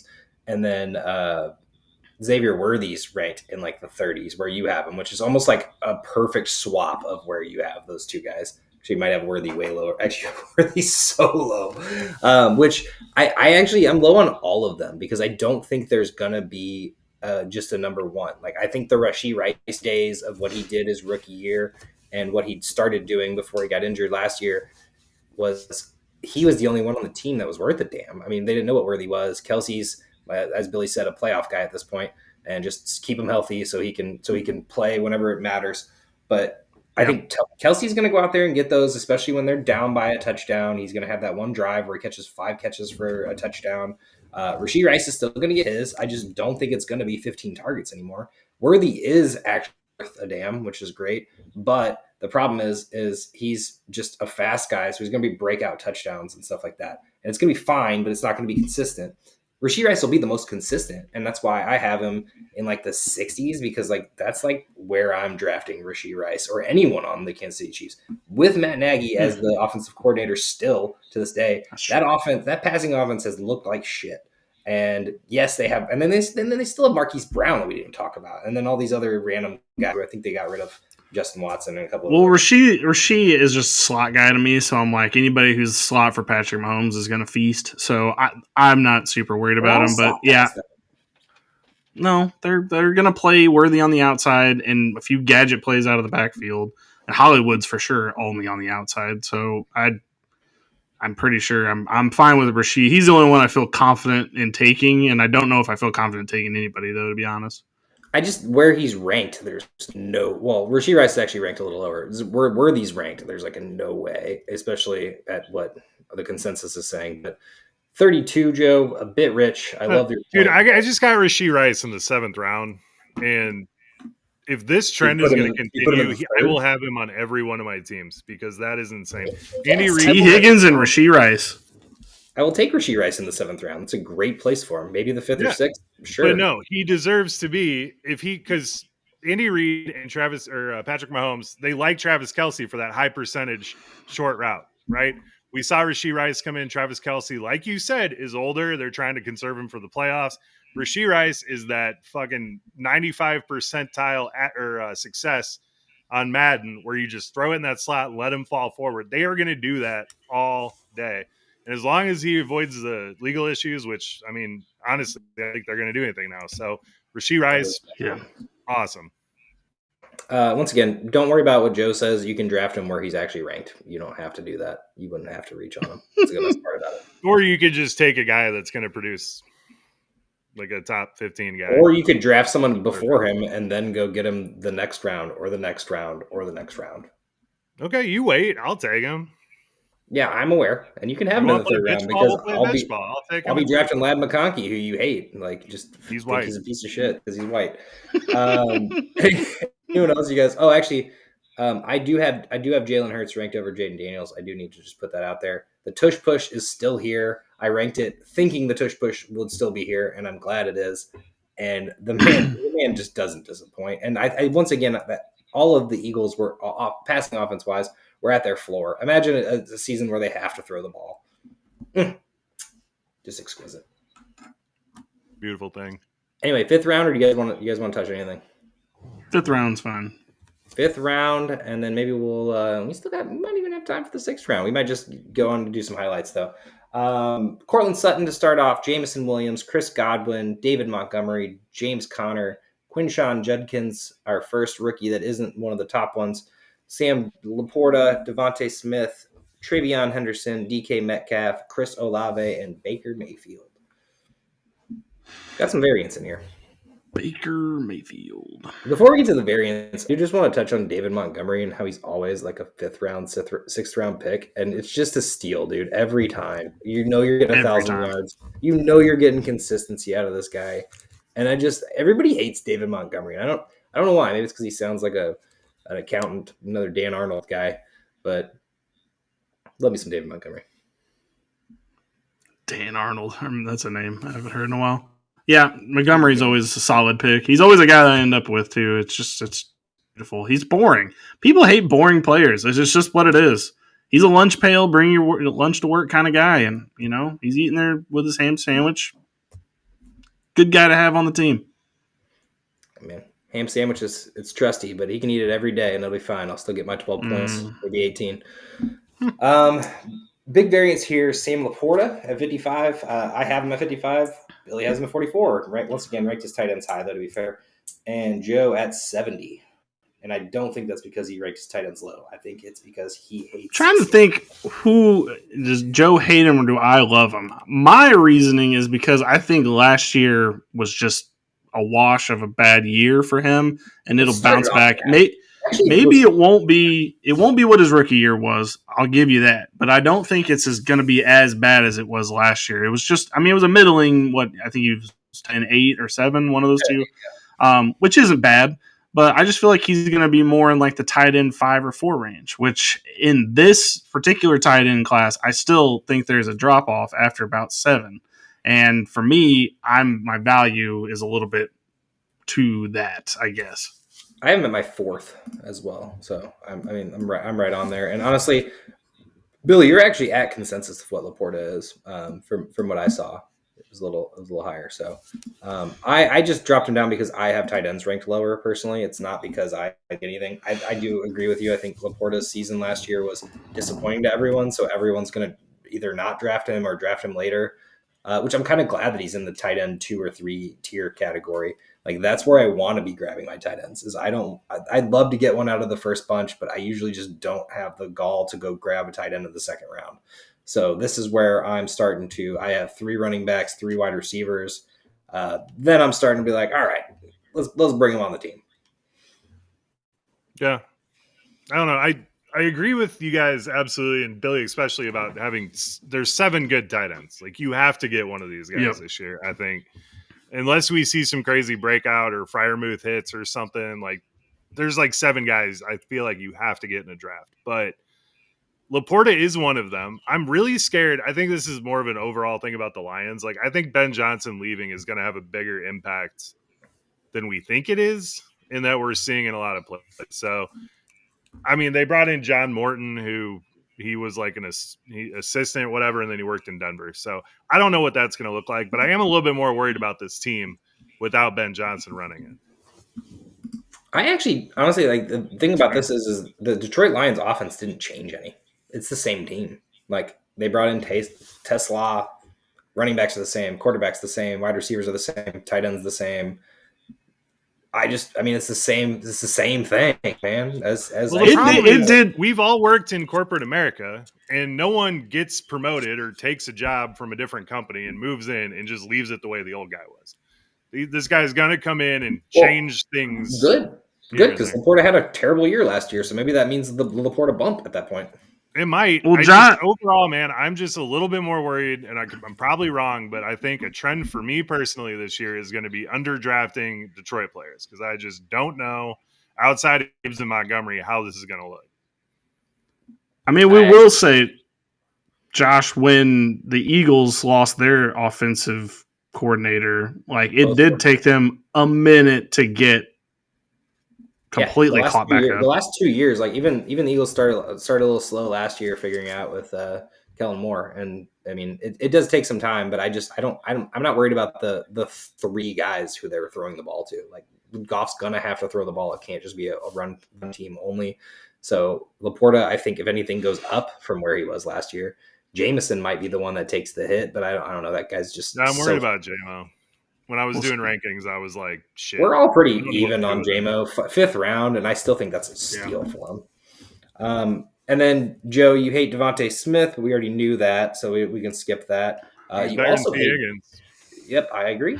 And DK Metcalf, who you absolutely hate. You have him in the 7th round at 78. Maybe that's 6th round. I don't know. 52, 56 for me and Bill. We're pretty like, yeah, man, it's DK Metcalf, like only receiver on the team.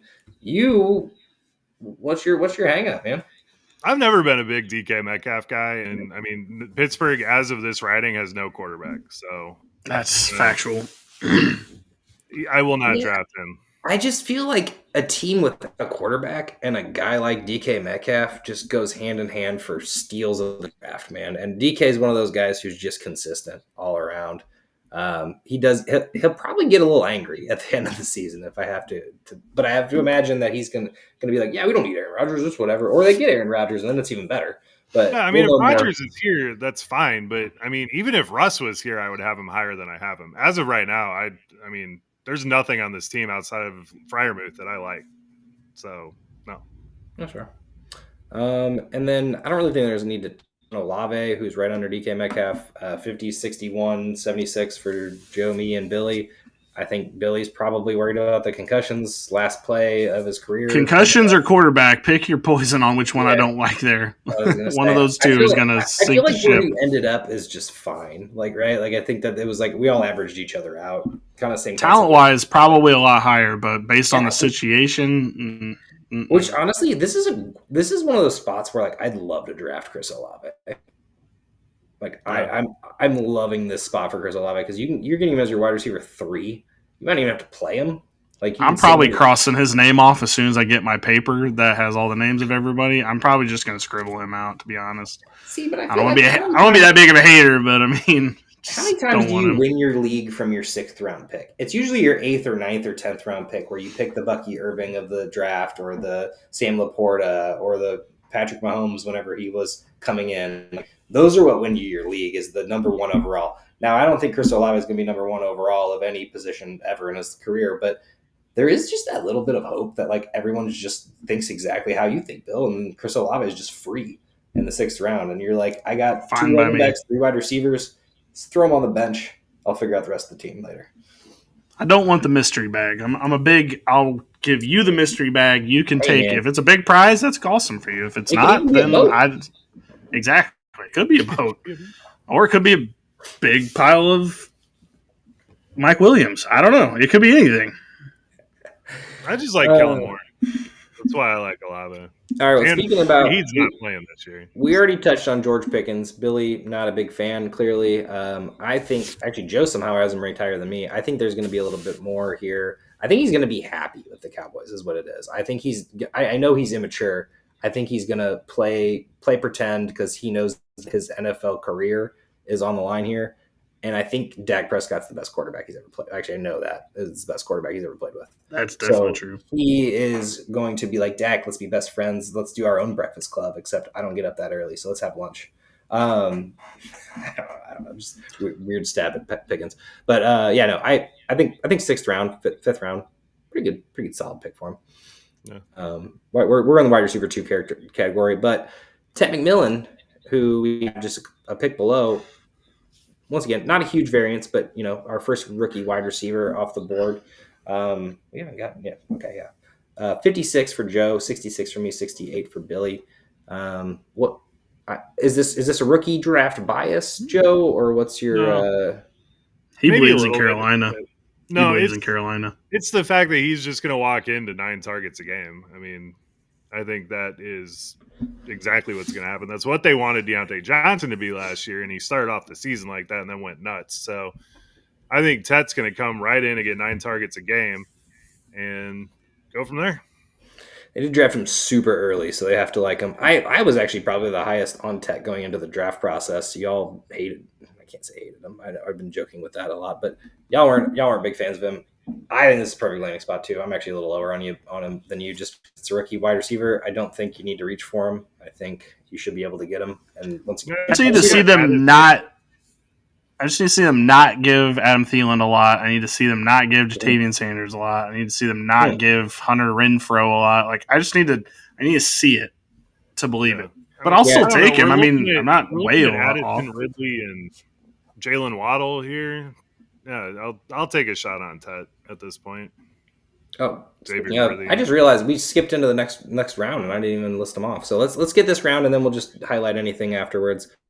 So Pickens was number 1, Tet was number 2, which we've already snuck into. Isaiah Pacheco, T.J. Hawkinson, Addison, Calvin Ridley, Marion Hampton, Travis Hunter, Aaron Jones, Swift, Najee, and Jalen Waddle. My apologies on that. I didn't even.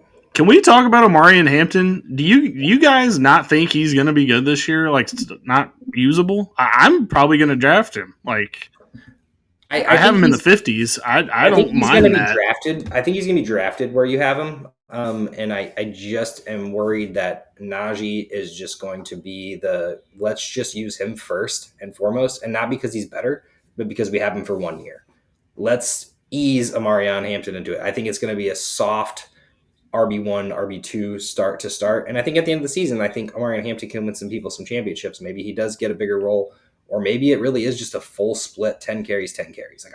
Like there's no doubt in my mind they're going to use Najee Harris as much as possible. And they've already said it's a 1A, 1B situation, so it's going to be a pretty even split. I like Hampton. I don't love North Carolina running backs, as I've mentioned before, but I hope that this is the future for the Chargers organization. In the past, they've had really good draft of running backs. Been a little while. But yeah, at the moment, I'm just sitting here like, Najee's there on a 1 year deal. Why would they not ride it? I have them both about ranked at the same spot because I think it's going to be pretty even. 900 yards, 7 touchdowns apiece, running back 2-ish to 3. I'm not drafting him in the 3rd round.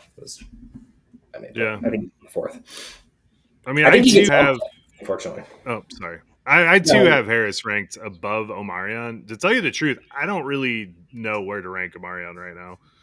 It's one of those guys that, I mean, he could be worthy of a top, like a 4th round pick at this point. And I guess I'll find out more once training camp happens and stuff and we start seeing what things look like. But as of right now, I do agree with Josh. I think Najee is going to be much more involved early, and they probably want to keep Amarion a little bit healthier and just kind of kill Najee because he's on a $10 million 1 year deal, and they just burned a 1st round pick on Amarion. So if things are going I think Najee's running into the heart of the beast.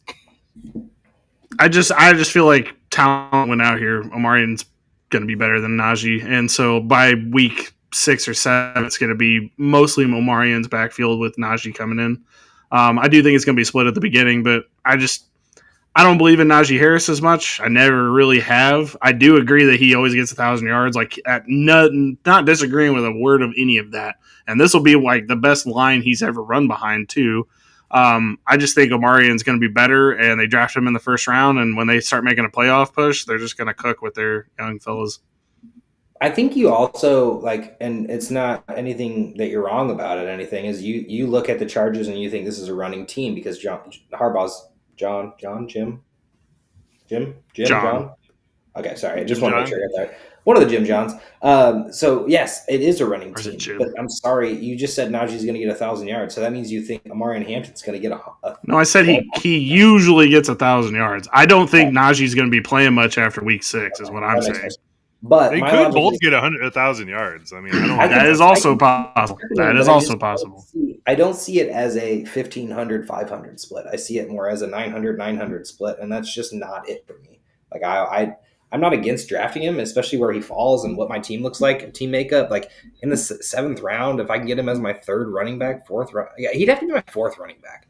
Like I'm not putting him on my roster in redraft saying like I feel comfortable with him being my flex. Because I don't. Like, that's what it comes down to. It's a rookie running back who's playing behind a veteran who's, as we said, pretty good.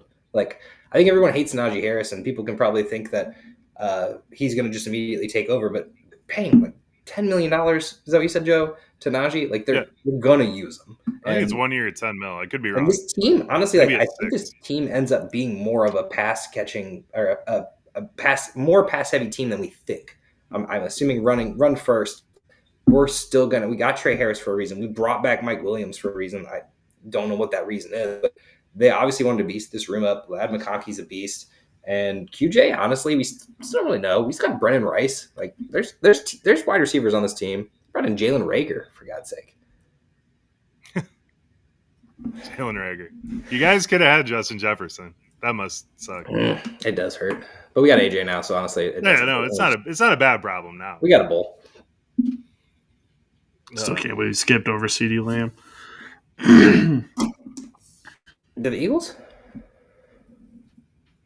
Wasn't he after him? No, I don't think we had a chance at CeeDee. I mean, we might have, but we didn't go wide receiver before him or anything. All right. Well, anyone else in this round? Swift, I have him way higher than y'all do. I think 88. Joe is ridiculous for Bears stand-up. Actually, ironically enough, your Bears picks, like we haven't touched on any of them because we're all super even on them. Like we're only going off of what we're crazy about. I think everyone's sleeping on Andrew Swift. I don't, for one, pre-draft process, but like post-draft being at this level, 88, like in the 9th round to get the lead running back on a team that's going to have the offense that you think it's going to have, Joe, it's just wild to me. Like, I don't know if that's just you don't like DeAndre Swift or you really think Roschon Johnson's the guy.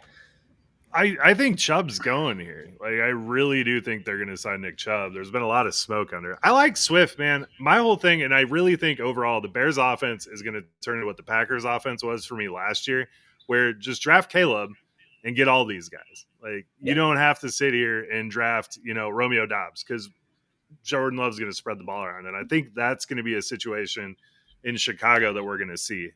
So I think it's more just like I'm higher on Caleb than the position players, if you will. While I agree with you on the get Caleb and that he's the Jordan Love of this year, which Jordan Love's still Jordan Love, by the way, because once again, same boat. Don't want any of those wide receivers. DeAndre Swift is a caveat to that because Caleb Johnson is not running the ball. Caleb Williams did it again. Caleb Williams is not running the ball. DeAndre Swift is. And at the moment, with 1,000 yards last year and this beefed up offensive line, dude, like, oh my God. Like, you're right. It's probably an oversight. You're absolutely right. It's an oversight by everyone. It's not just you. Yeah. I was using you. I just feel like 70 is about where I'm like, yeah, okay, I'll take him there. But like, we're looking at running backs who are complete split backfields at this point. Or, we don't know what Pacheco is. Well, I'm kind of like Joe. I do think there's going to be a split of something eventually. I don't know who it's going to be. Now, if they pick up J.K. Dobbins, does my ranking change? For sure. But I think even at 59 ranked him too low. Like, this is a David Montgomery situation all over again. And maybe it's just Bears running backs in general. I feel like the league doesn't, or like the fantasy community or football community just doesn't realize how good the Bears could be, at least offensively. I don't know about wins and losses at the end of the day. But offensively, this wide receiver tight end duo and then one running back. Like, it's one guy right now. Roshan, I'd love to see something from him, but we haven't yet, unfortunately. So, and I don't believe in Monangai yet at this point. So I also think there's a little bit of fear baked in just to how much Ben Johnson hated Swift when they were in Detroit together, that he just shipped him off for I don't nothing. think I don't think he did do that. I'm a little nervous about that. He just saw Gibbs and was like, we can't use both of these guys. We're going to go draft Gibbs. Like, he saw something better. I'm not saying DeAndre Swift is Jahmyr Gibbs, and I think it's very clear and very apparent. But I don't think he hated Swift. I think it was a business decision at the end of the day. Like, hey, we have a chance to go get Gibbs. We're going to go. No, again, man, Josh, I think you're absolutely right on Swift. I probably was a complete oversight having him at 88. I've got a couple of those now that I'm looking at this, but yeah, running back one on a top 10 offense at the very least. You know, like, yeah, I like to give him that. I mean, anyway, I want you guys to sell me on Aaron Jones because I love Aaron Jones historically. I just think Jordan Mason's going to have a bigger role than a lot of people think he's going to have. Billy might have a better reason, but you want to know why I'm doing it this year? And I didn't even put him super high. I mean, 65, we were both even. You had him at 85. I've been so wrong on Aaron Jones every year. I really say every year, Aaron Jones isn't it. It's almost like what everyone does with Derrick Henry. Unfortunately, not one of those people. But it's just Aaron Jones does it every year. And does he fumble a lot? Sure. Does Mason scare me a little bit? Sure. 7th round, 6th round, he had a great year last year. I don't know how I feel about Aaron. You know, it's funny because everybody talks about his fumbles. He only had 5 fumbles, which is like not great, but it's not like 15. Yeah. Well, it was in a short period of time. He stopped fumbling as soon as everybody started complaining about him fumbling. Like, that's what it felt like. At least it was like, man, this dude's fumbling a lot, and then he just didn't fumble anymore after all saying that. I don't really have a good reason. I just think that he's going to be the main guy on this team. Jordan Mason's probably going to get some run, but I still think it's Aaron Jones' backfield. And as much as I don't think this team's going to be very good, because I don't, I think he'll get some work. He'll get some good work out of it. Yeah. I like the idea of going and getting Jordan Mason as like your last bench spot or something though too, because he's pretty much free in drafts. If you need a last minute running back, add him, and maybe he wins the battle. Maybe Aaron Jones fumbles. Maybe Aaron Jones gets injured. He's just old. I don't know. But at the end of the day, like, I just can't be wrong about Aaron Jones again. Like, I gotta get him in the 6th round if it's available, because I did it last year where I was like, that's a dumb pick, and then it was like, dude, I got Aaron Jones scorching me for 25 points against me in every league at the same time. So yeah, he was sick, man. I don't know. I just Jordan Mason is on 100% of my teams that I've drafted so far this year. That makes sense. Good guy. I like Jordan Mason a lot. Like, and I think that he has the future of this lined up if everything goes right. So don't get me wrong, draft him for sure. But yeah, it was just kind of an open conversation. Aaron Jones is going at 128 right now on Fantasy Pros. So, speaking of open conversations, what else you guys want to talk about? Because I'm not listing off anymore because we're getting to. I want to do like an overall conversation, at least for my last main topic here, and it's the Jacksonville Jaguars. I listed Travis Etienne lower than both of you. I actually have Tank Bigsby ranked higher than him. I have Travis Hunter ranked higher than both of you as well. I just think the Jaguars are going to be like a literal open tryout the entire season, and they're going to be seeing what works with Liam Cohen. And I think that while I think Travis Etienne's probably going to get first crack, I do think we're going to be seeing Tank Bigsby, because I think Liam Cohen, kind of how he did with Tampa Bay, he's just like, who do I got here? What running back's going to work the best for me? He's going to be trying them all out. Tootin's probably going to get in there too. I ranked him as well. I just think that in the aggregate, I think Bigsby's going to have the most points, even though maybe he's not necessarily the starter by the end of the season. And so I just think that by the time it's all said and done, Bigsby will have had the most points on this team. And that's why I ranked him just one spot higher than Etienne. They're literally interchangeable for me. I just don't think that there's anybody on this team that you can trust other than Travis Hunter, because they drafted him, and Brian Thomas. Well, Etienne's coming in a contract year this year, and I know we've talked about this already on this pod. They would cut him if they could. I'm going to tell you that right now. I mean, it's too. I think you're right. He's too cheap. He's like what, $4 million? Like, I mean, it's nothing. They're paying him. Well, I think they're going to see what they have, but I don't think they're like as soon as he's not great, they're going to drop him down the depth chart. Playing for a future contract on a different team for sure. So I don't think that they're scared to use him. Take Bigsby, they got for another year at least. I do agree. While they'll use everyone, I feel like Etienne was the scapegoat last year. I feel like nobody wanted to say Trevor Lawrence was the problem, and everyone just went Travis Etienne is, and then that's why they gave Tank Bigsby a couple cracks at starting, and he did have a couple good games. There was a couple splash plays, but he never looked good. Like he had one big run, and that was it. And while that's great, great getting a 50-yard run, at the end of the day, like you need consistency, and Etienne is consistency. He's a grinder. Like he's not a big play guy. He's always been the grinder, getting those dirty 3-4 yards.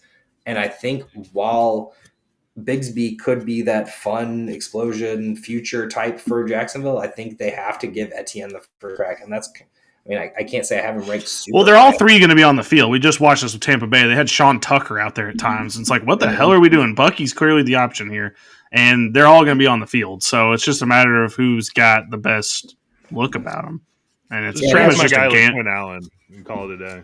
Yeah, and you mentioned Travis He Hunter. might be out there. Who knows? The only reason I put Travis Hunter where I did, and I'm the lowest on him, is just because I have no fucking clue what position he's going to play all year. Like it, and you got Brian Thomas there too. So like, it's like, is he wide receiver 2, or do you kick Brian? We have Brian Thomas in the first round. Do we need to like rethink that question mark? Because like at the end of the day, Trevor Lawrence, can he sustain 2 wide receiver 1s or a wide receiver 1 and a wide receiver 2?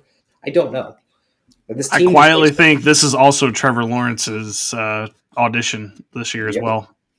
I think at the end of the day, you can't keep making him not the scapegoat. Like at the end of the day, he's done absolutely nothing since being the number 1 overall pick going to this team. Yeah. No, I think you're absolutely right about the tryout thing. I still believe in Travis Etienne, and I'm willing to bet that entire team was not bet, I know, but the whole team was just broken last year. Yeah. There was nothing working for them, and it was pretty wild to watch. So I think they get to train back on the tracks a little bit, and I still like the talent of Travis Etienne. So we'll see. Yeah, I was going to bring that up because Jaguars is weird. I did see your Tank Bigsby like super high. I think I highlighted it too. I just feel like I believe in him more than I believe in Etienne right now, just based on what I think is going to happen this season for the Jags. Yeah, I do like Bigsby. He's a talented fella at times. All right, so I got one that I want to talk about, and it's not even that I think highly of him. I just think that this is where he's going. Javonte Williams. He's the current running back 1 on the Dallas Cowboys at the moment. Like, and if you look at the pedigree and the stats and everything, at the end of the day, sure, you could say Miles Sanders, I guess, but once again, you could also say that was all Eagles offensive line. So I don't think there's any doubts in anyone's mind that Javonte Williams is at least a running back 2 or 3 on a perfect team in a perfect world where he gets 18 carries a game. You guys have him at 110 and 93. I have him at 77. So it's not even like I'm that higher on him. We're talking like around at the end of the draft. I think Javonte, we'll get more clarity on this throughout the year, and that's probably why we're way off on this. I think Javonte ends up in the 70s, in the 60s, and the 50s even, once we start getting more word in camp. Like, this could be a complete midi for sure, but at the end of the day, if you can get Javonte in the 90th pick overall, like, that is an absolute steal. The man did nothing to deserve this. He got injured, I guess, would be the one thing he did. But he looked fine on the team in Denver. It was just they used a committee with the grossest running back that I've ever seen. So, I don't know, just some food for thought. I think Javonte, especially if he's being drafted here, is a complete steal. But honestly, I'm drafting one of, if not all of those Dallas Cowboys running backs because someone has to do it. Like someone does have to do it. Yeah, I like Javonte. I just don't want bad running backs. Comfort thing. Yeah, as your 5th running back. Oh, he's hiding. Man. If Javonte's not a bad running back, I just don't want a bad running team to be on my team. I'm good. I'm all good. It's not that it's a bad running team. They didn't have running backs last year. They had Rico Dowdle, and that was it. Okay. Do I think Javonte's that much better than Rico Dowdle? Nope. Not at all. Come on. I do. Come on now. I don't. He couldn't even be the guy in Denver. Like, Denver needs a running back. How many years has he been there? 4. And he was the guy until he got injured. And then they just committee to him. And then they just let him walk away and be on Dallas now. Interesting. And It's crazy. I mean, I'll do a fireball bet on that. Where do you think Javonte finishes the year? I'll even give you the number Over 100 of total players. Mhm. Easy smash. I'll take 2 if I'm wrong. You need double. You'll double. That's fine. Double shot. Again, you guys think Dallas is going to be a good football team. I think they're going to suck. So having a bad running back on a bad team, I'm all good. No thanks. I mean, I guess good would be. I'm thinking 500. I'm thinking Mike Tomlin level team. 8, 9, 9, and 8. I don't. I think they're going to be picking the 5 of the draft next season, and that's okay. It's just that's what that's going to be. I feel like they killed it in the draft. I feel like their running back stable is Killed it in the draft. They didn't get that much better. Their O-line's still broken. They drafted a couple of rookies, but why am I arguing for the Cowboys' spot? I have no clue because they didn't make the O-line that much better. They went and got one rookie. That does not make the whole O-line better. They reached for Booker, as you said. They got Easy. Do you not like Easy? Does that make the team better? Not necessarily. Yeah, absolutely. It gives a running mate to Micah Parsons, which they've needed. Okay. I don't think that's going to be that impactful this season. No, they're going to be picking between 5 and 8 probably. Maybe even higher than that. I don't know. But that's not going to be a good football team. I think the NFC East is going to be literally one of those where it's like a weirdly close division. Like everyone's going to be at 9 to 10 wins. It's going to be weird who wins. Really? Yeah. Really? That would surprise me. I think it's going to be Washington and the Giants is way too low, but I feel like Cowboys, Washington, Eagles all real close. But the Giants have a chance. If the Eagles and the Commanders are on the same level as Dallas, y'all are ass because Dallas is nowhere near as talented as Commanders or Eagles. We're clearly see the NFC East hard They were knocks? bad last year. This is a what did you do for me recently situation. Once again, they didn't have Dak last year. They were terrible. When they have Dak, they still Is Dak a good quarterback? No, I didn't say that. I'm not saying then he's a what? good Okay, he brings them close to the playoffs at the very least, though. Without a second wide receiver, without a running back, they've done it the last 2 years prior to. Sure. And now they have a new rookie head coach. Sure. Oh no, their head coach. Y'all have believe. Everything about it. All right, I got 2 random thoughts here. One, Ayuk, we have him at 92. He's going at 81, so he's going the 6th, 7th round. He's a waste of a pick this year because he tore his ACL late October last year. By the time he's back, it's going to be November, and by the time he's up to speed, your season's going to be over. So don't worry about Brandon Ayuk. Let someone else draft him. They will drop him, or you can trade for him. He's a waste of a pick where he's going. Yeah, an IR spot. Yes, but that was my logic. Still kind of logic. It's that guy who comes back. No, I'm not accusing you. I'm saying that we're lower than consensus on him. If he's going in the 6th, 7th round, you're wasting a pick. And then my other one is I was doing some digging. Jaden Reed through 9 weeks last season averaged almost 6 targets a game. And then after week 9 through the first game of the playoffs, he averaged 3 targets per game. And I was thinking that I think I'm higher on Matthew Golden now after knowing this. And I think that Golden could actually be pretty nasty where he is going in drafts right now. Dude, this is Christian Watson all over again. But I don't know. I don't even care if Golden is the best receiver ever. They won't use him properly. That's what it comes down to. No, they won't. But Tavian Wicks has the most targets that in the last 2 years on that team. And he's not even in the starting lineup. Yeah, it's fucked up, but I do think I think as a industry we are undervaluing Golden a little bit. I love grabbing overvaluing Reed a little bit as 90 because that's your 4th wide receiver you're getting on your team, and that's a fill-in situation where you're hoping that he just gets a touchdown that game, or you're hoping that that's the game where he gets 4 extra targets. I like Jaden Reed a lot. I think he's a good player. I think he's underutilized as per the rest of this team. I think Dubs could be a wide receiver 2 or 3 on a team and actually do something valuable. I think Golden would be great on any other team. Watching him go to the Packers was hard for me because it was what a great pick for the Packers if they knew how to use a wide receiver. And I'd love to see a wide receiver 1 on this team, but just a thought that I had. Can Love even throw the deep ball? Do we know that? We don't know that. I believe in him. We don't know The only thing I've ever seen is him throw a wide open Christian Watson in the middle of the field. How you lose a 6'4" wide receiver, I don't understand. But happens more than you'd like to admit.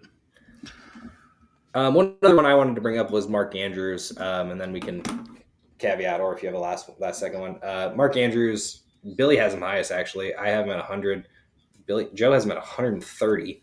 And my logic is like, Mark Andrews just isn't done. Like, he's had some gross stuff happening, and obviously the last minute drop to lose the game.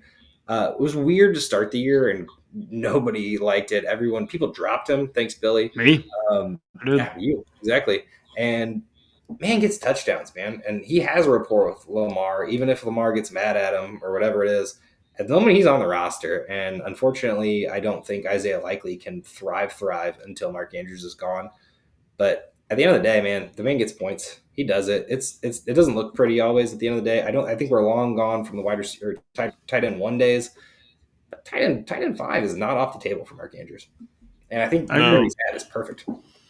I'm probably too low on him. It's vibes, man. It's vibes. I don't like the fact that there's been trade rumors.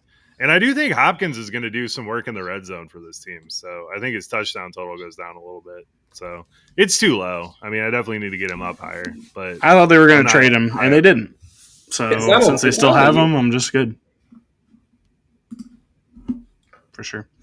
Well, that's all I have, unless you guys have anything else you want to get out real quick before we close the book on our rankings. Wow. Yeah, I'm good. We had a good argument. Appreciate that. Take a week off next week, Bill. For sure. All right. Well, we'll wrap things up there. Like Josh just mentioned, I will not be here next week because I am going to Oklahoma City to watch Game 5 of the Western Conference Finals between OKC and Minnesota.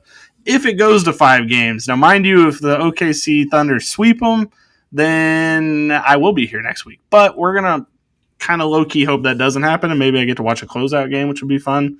But yeah, won't be here next week. So it's going to be Wild Card Wednesday with the boys next week, Joe and Josh. Open mic night. Did you just make that up? Yep. I did. I just ran. Yeah, came to that one. Yeah. Open mic night, literally. Yeah. So, Thunder up for everyone out there. Let's go Thunder. Josh, I rooted for your dang team. I think you could at least spare me a little bit of Thunder appreciation, maybe just for the playoffs. Previous year, though, too. So it's really hard for me. To be fair, I also helped them by getting off of the team, so then the curse was broken and y'all won. That was helpful. You picked the Texans and they got broken. I know. Can't wait to pick this year. Can you please be a Packers fan? Cannot wait to see who I pick this year, Cowboys. I'm coming for your ass. No, I'm just kidding. We'll see. Please be a Packers fan. We'll see. I'm just going to buy you a Jordan Love jersey.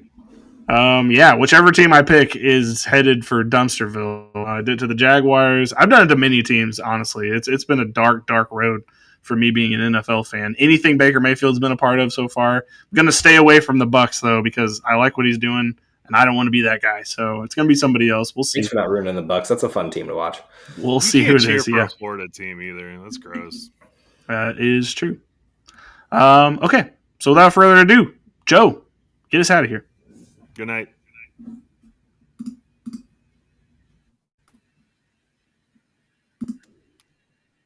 Good night.